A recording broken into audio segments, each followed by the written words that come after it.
চিত্রনায়িকা মাহিয়া মাহি হঠাৎ করে নিজের ফেসবুকে স্বামী রাকিব সরকার ও একমাত্র সন্তানকে নিয়ে দুটি ছবি পোস্ট করেছেন। ছবি দুটির ক্যাপশনে তিনি লিখেছেন মাশাআল্লাহ, সঙ্গে যুক্ত করেছেন ভালোবাসার ইমোজি। মজার বিষয় হলো মাহি ছবিটি পোস্ট করার ঠিক 1 ঘন্টা আগে একই ছবি রাকিব সরকারও নিজের ফেসবুকে শেয়ার করেন।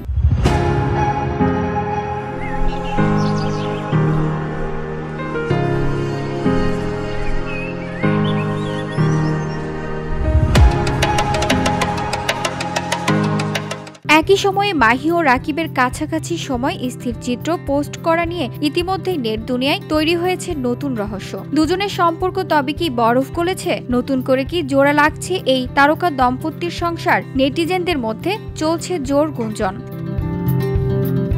মন্তব্যের ঘোরে ভক্ত শুভাকাঙ্ক্ষীরাও তাই নতুন করে আশা দেখছেন। একজন নেটিজেন কমেন্টে লিখেছেন আলহামদুলিল্লাহ, আবার সব আগের মতো হয়ে যাক। আরেকজনের কথায় একই সাথে দেখে ভালো লাগছে। বেশিরভাগ ভক্তই তাদের একসঙ্গে দেখে উচ্ছ্বাস প্রকাশ করেছেন।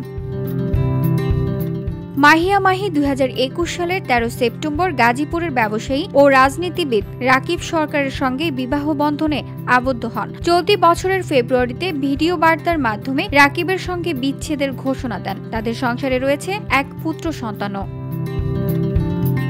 VOD Bangla news desk.